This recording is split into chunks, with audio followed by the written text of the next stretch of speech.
So Harry Parker today is joining at Jim's national offices. Thanks for coming up, Harry. We appreciate it. And you've been on the podcast before as well.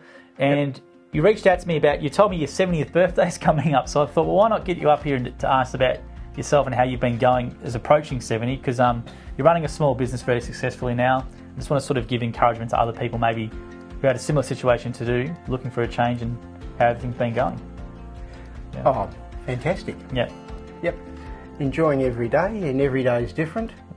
It's like living a new life every day, really. And then totally enjoying it. And coming up to 70, so how's the body feeling with everything? Pretty good. Yep. Yeah, I've lost a bit of weight. Getting used to being active a lot more. Because in my own business, it was mostly sitting behind a desk doing all the computer side of things and that, and not being anywhere near as active as what I am now. So I'm really enjoying that. Yeah, how's that changing? Because that's a good point. You had anyone watched the podcast of Harry, you had a successful business before, and when you're in the office for so long, and now you've gone from that to this later in life. So how's that transition been? Easier than what I thought it would be. Yeah. Because when the business folded, and that was because Dan Andrews pretty well shut my market down for the best part of 2 years, school market, and so I continued to do some of that business at home. For about 18 months. And it wasn't fulfilling because it was a lot smaller scale and it wasn't keeping me active.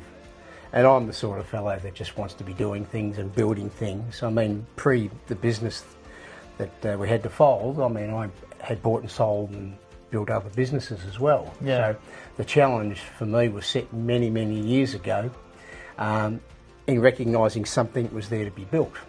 And that's what I saw in the Jim's franchise wasn't me standing behind a mower pushing it or anything like that. I actually, I think many years of being in business, you develop peripheral vision and you're looking for opportunities as opposed to just getting there and pushing a mower and then moving on to the next job. And a lot of that building of the business comes just from communication with your customer. It's just amazing what you pick up. I like how you said that, because sometimes we see disparaging comments online saying, how hard is it to push, a lawnmower, or you can't make money doing lawns and all that sort of stuff. But as you said, you saw it as a business. I can build a business with this. So do you want to talk about how you've built your business and what you've been doing in it so far? Well, to me it was easy, right? When you went, and quite often it would be a Jim's lead, somebody wanted their front mowed, or their back or whatever.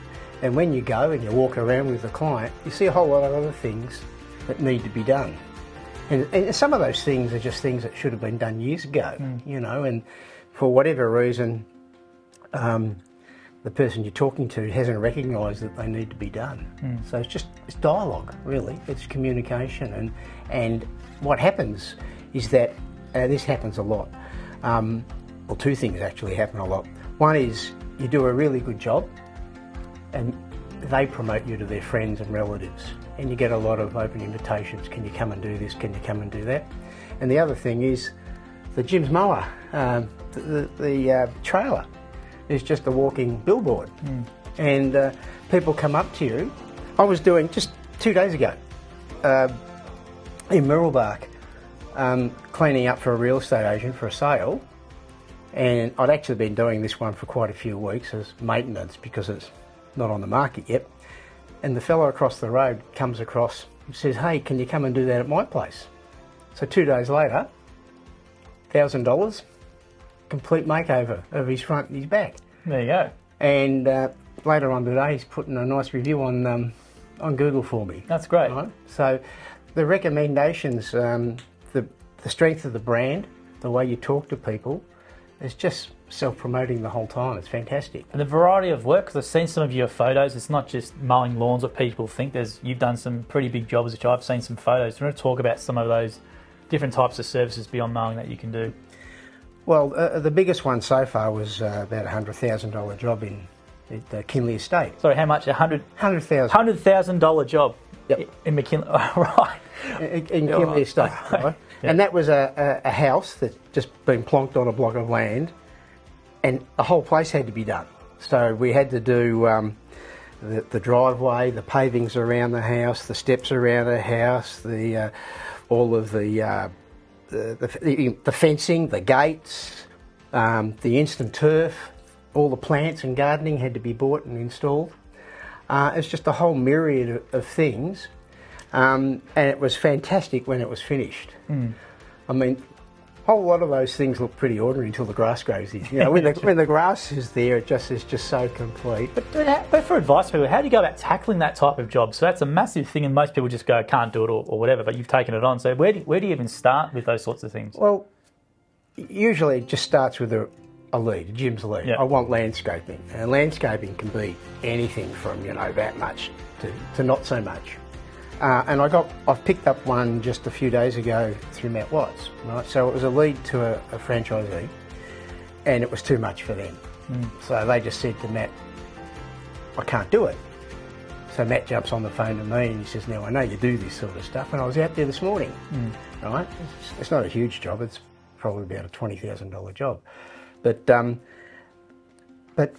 when you, and like the one in that I was talking about just before in at Kinley, I now do that on a monthly basis. I go there, it's a fair sized block, so I picked up the routine of the monthly mow. And of course, in another 6 weeks or so, it'll be a fortnightly job. So the spin-offs of doing it, I know a one-off and you say, oh, 100 grand and that's great, but the main thing is that you pick up something that's building block for your business. Because you build up all your accounts, then you put on the next level, then that sales graph just goes up the page. I think it's amazing just to point out for customers that franchisees like yourself can do that type of work, you can arrange all that sort of stuff and you can organise it all, and you're a trusted name to do it. Because I don't think a lot of customers might instantly think that they could do all that sort of stuff, but it's amazing, I presume, all the jobs you get and people go, I didn't know you could do that, or can you do this, which is far outside what people might think franchisees can do. Well, obviously I don't do the concreting. But you'll arrange it. But through my connections and that, and I deal with a fellow that's got 7 different teams in his a large job, and he normally does the big pool installations, $300,000-$500,000 a pop jobs. And he's happy to do the smaller things with me.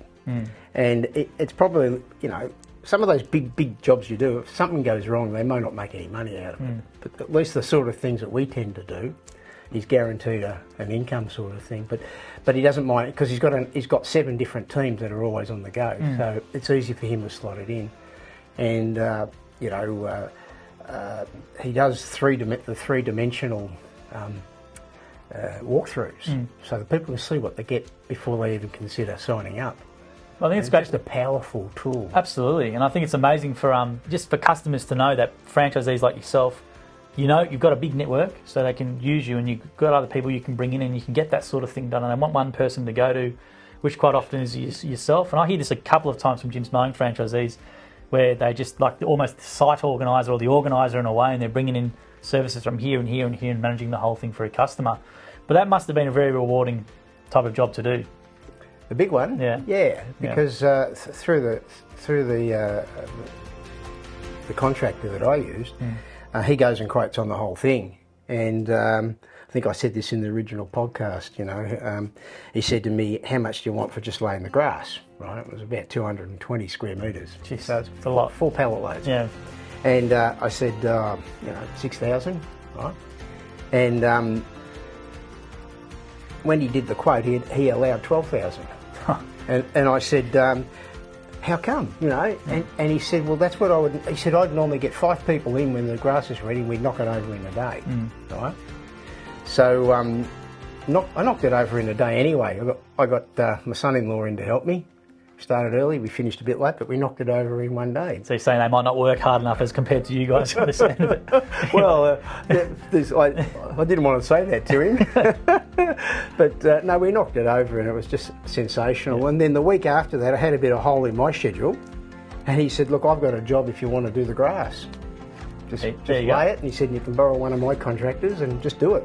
So we did that a week later. It's a great amount of people you can meet through gyms and the opportunity. The networking. Yeah, networking, yeah. Sensational. And I was going to say as well, with your business itself, like we talked about in the podcast, but what does it currently look like? How many regulars do you have? What type of jobs are you doing? More gardening? Are you doing more ride-on? What are you doing? I've got, when I bought, I bought 43, I bought a split account. Yep. I bought 43 accounts, which gave me around about $1,500 a week in cash flow, right? And then I had a bit of, the work, pay for the work guarantee thing as well. I didn't do much of that. And today I've got 78 accounts, and according to my financials, because we've just completed the first 12 months, because I started in May last year, 221,000. Pretty good. Pretty good first year. For the first year, and I worked on average about 32 hours a week. That's great. Right, so it gave me the life balance I was looking for, because in my previous business I was working 70 or 80 hours a week. Yeah. My wife, God bless her, looked after the kids and all that, but I didn't really see my kids grow up because of the hours that you were working. So now my kids are growing up and I've got grandkids, but I'm watching them grow up now. That's good. Because I've got the time to be a lot more family oriented. And you're staying active as well, and I think it's good income to come into in your older years. I think it's a really good income. Plus you're staying fit and active and you're socialising and stuff. I think it's a great business for older people to get into, I think. And what would you say to someone who may be a bit older, maybe thinking I'm a bit old or I can't do it, or what would you sort of say to them? Give it a go. Give it a go. Look, honestly, if you've got reasonable health, and if you just want to do it for physical exercise and things like that, well, you can. Everything's up to you in this. This is the beauty about, Jim's Mowing, and that is the hours that you work, how hard you want to work, how far you want to take it. All of those things are your choice. Jim doesn't get involved. Right? He doesn't try and steer you this way or that way. He just wants you to be happy. Look, well done on your first 12 months, because I think that's an amazing ROI from what you would have paid for the split and your business, and compared to what you've generated in your first year from a business is quite remarkable, and you can take that wherever you want. So well done on your first year of business, and it's great to see someone who's nearly 70. I think you're 70 on the weekend, so happy birthday for that. It was funny, talking to Joel just the other day, and when I was talking about this, and he said, how old are you going to be? And I said, 70. And he laughed. He said, I thought you were younger. And what did you say? I thought you would have been maybe late 50s or something like that. Yeah. Because I was interviewing on the podcast and I was hearing what you're doing. I saw the work that you did with some of the photos and things. I'm thinking, there's no way you could be nearly 70, but there you go. I'm wrong. There you go. See, it's keeping me young. Well, happy birthday. Thank you. On behalf of Jim's, and it's great to see someone nearly 70 doing what you're doing in 12 months is amazing. So it's a great inspiration for hopefully other people who might be looking at doing what you're doing. Yep. Thank you.